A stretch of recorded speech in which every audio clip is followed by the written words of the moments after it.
এটা ভিক্টোরিয়ার মতো লাগছে জায়গাটা। Hi everyone, good morning. আজকে হায়দ্রাবাদে আমাদের চতুর্থ দিন। এদিকে সকাল সকাল উঠে স্নান ধান কমপ্লিট হয়ে গেছে, জামা কাপড়গুলোকেও শুকোতে দিয়ে দিয়েছি কারণ সকাল সকাল খুব সুন্দর রৌদ্র উঠেছে।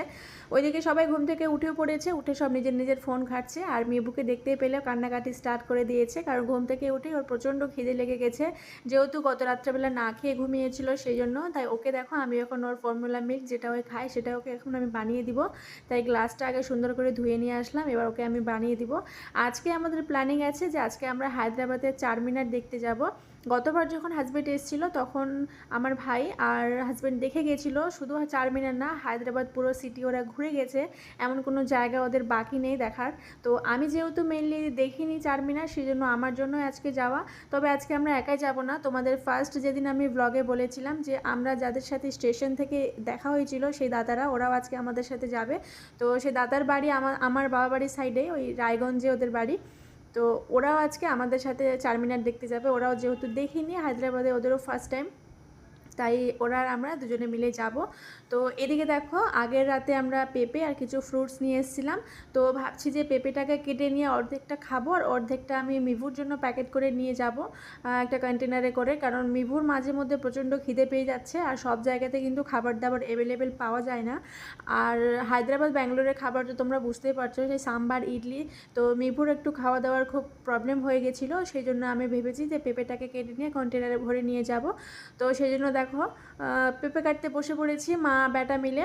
আর আমি চাকু নিয়ে কোনো সবজি বলো বা ফ্রুটস বলো আমি কাটতে পারি না, তো সেই জন্য এখানে আমার হাত কেটে যাওয়ার ভয় লাগছিলো। তাই এখানে দাদা বলছে যে দে আমি কেটে দিচ্ছি, ও কাটতে পারে, ওর অভ্যেস আছে, ও চাকুতেই বাড়িতে সবজি ফ্রুট সব কিছুই কাটে।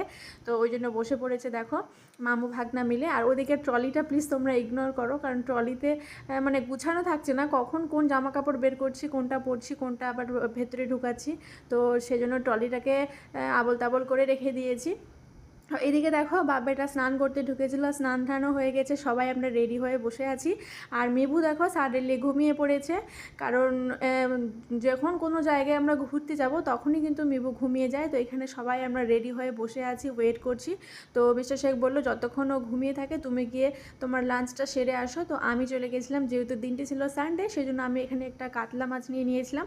তারপরে খেয়ে দিয়ে চলে এসেছি। আমি আসার পর তারপরে আমার দাদা আর মিস্টার শেখ গেছিলো খেতে, যেহেতু মিবু ঘুমিয়ে আসলো ওকে রুমে একা রেখে কী করে যাব। তো এই যে দেখো সমস্ত ব্যাগ ফ্যাগ যা যা লাগবে, জলের বোতল, টিস্যু যা যা লাগে সব কিছুই নিয়ে নিয়েছি। দেন চলে এসেছি, আমরা একটা ক্যাব বুক করেছিলাম, মানে অটো বুক করেছিলাম, সেই অটোয় করে চলে এসেছি আমরা হায়দ্রাবাদ চারমিনারে। আর আমরা যেখানে ছিলাম এআইজির পাশে কাচিবালি জায়গাটার নাম বলে, সেখান থেকে হায়দ্রাবাদ চারমিনার ওই 15 থেকে 16 কিলোমিটার ডিস্টেন্স ছিল। তো এই যে তোমরা দেখতে পাচ্ছ হায়দ্রাবাদ চারমিনার, তো অনেক দিনের স্বপ্ন ছিল আমার চারমিনার দেখা, ফাইনালি চলে এসেছি।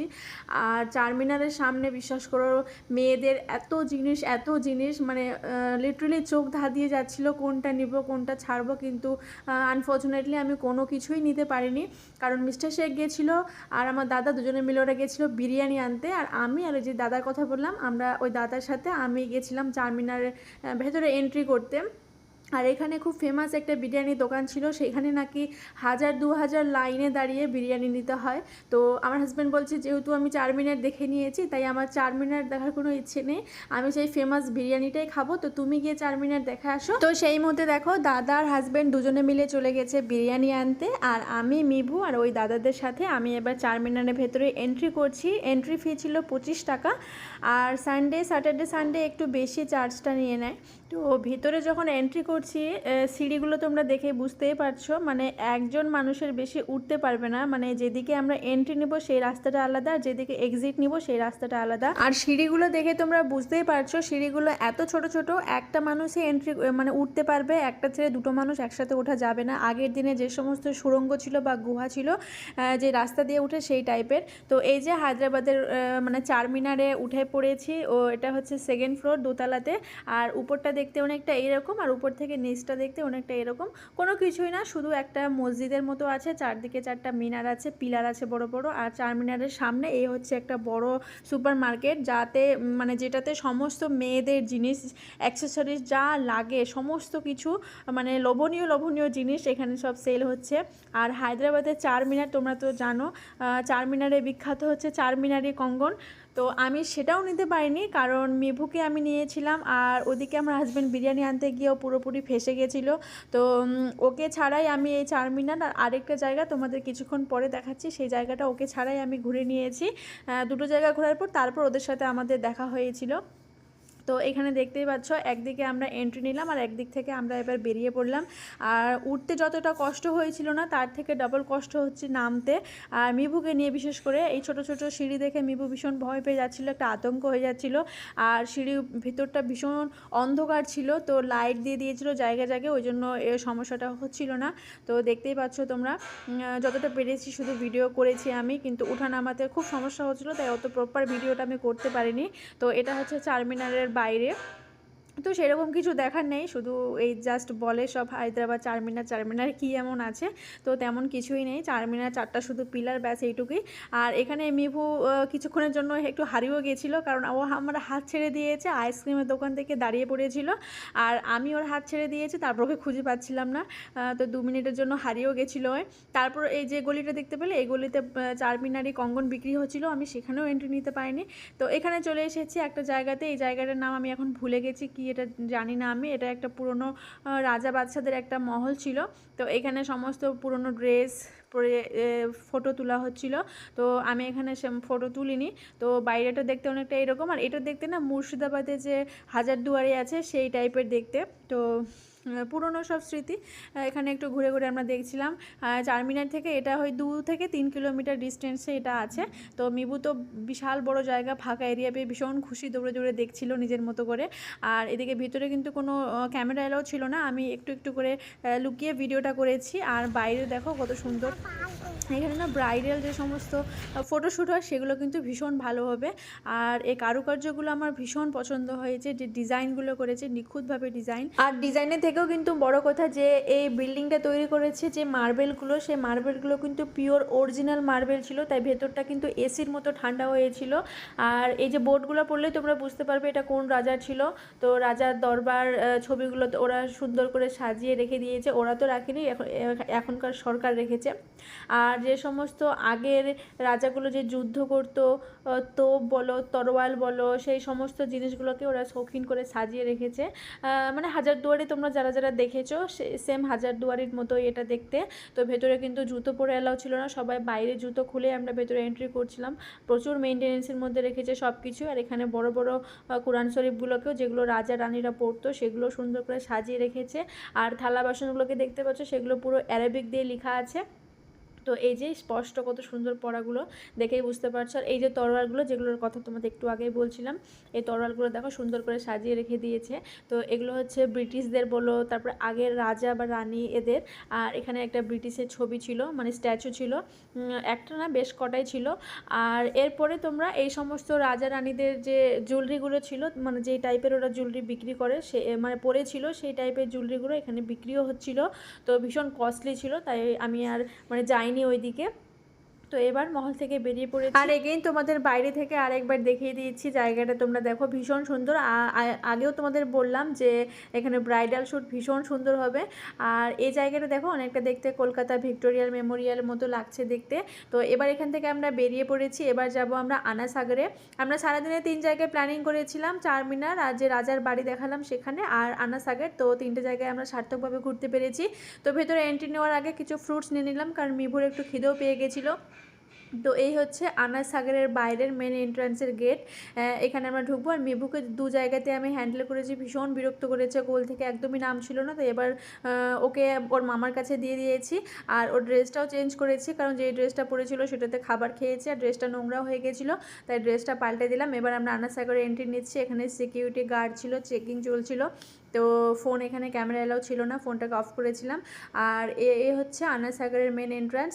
আর এদিকে বাম সাইডে একটা মেলাও লেগে গেছিলো, মেলা তোমাদের কিছুক্ষণ পরে মেলা দেখাবো। আপাতত আমরা যাচ্ছি আনা সাগরে। গতবার যখন মিস্টার শেখ এসেছিল তখন কিন্তু আনা সাগরে বোট রাইডিং করে নিয়ে, এবার যেহেতু আমি এসেছি মানে প্রপার সব জায়গাতে ঘুরেছি, যা যা করার সব কিছুই করেছি ইচ্ছে মতো, মানে আশাটা সার্থক হয়েছে। নেক্সট টাইম যাবো কি যাবো না সেটা পরের কথা, যখন আমি এসেছি ফার্স্ট টাইম যখন গেছি তখন সব কিছুই করে এসেছি যেগুলো যেগুলো করার।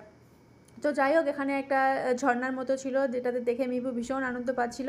আর এই হচ্ছে আনাসাগর। আনাসাগরের জল ভীষণ ঘোলা ছিল, প্রচণ্ড দুর্গন্ধযুক্ত জল ছিল। পুরো শহরের ড্রেনের জল এই আনাসাগরে এসে জমা হয়। তো এখানে সরকার কোনো মেনটেনেন্স করেনি, মানে করে না এই জল। আর এদিকে আমার দাদা যেহেতু গতবারে বোট রাইডিং গেছিলো, তো সেজন্য ও আর যাবে না, তাই ও থেকে গেল, ও একটু মেলা ঘুরছে। আর আমি, মিভু, মিস্টার শেখ আমরা বেরিয়ে পড়েছি সেই আনাসাগরের বোট রাইডিং করতে। এটা সব থেকে একটা আশ্চর্যজনক ব্যাপার হচ্ছে যে এই জলটা হচ্ছে 180 ফুট গভীরতা আছে। আর এই জলের মাঝখানে কিন্তু বিশাল আকারে একটা বুদ্ধর স্ট্যাচু বানানো আছে। তো সেখানে গিয়ে এখান থেকে নিয়ে যাবে সমস্ত প্যাসেঞ্জারকে, নিয়ে গিয়ে ওখানে গিয়ে নামিয়ে দিবে। ওখানে তোমরা যতক্ষণ টাইমে থাকতে পারো।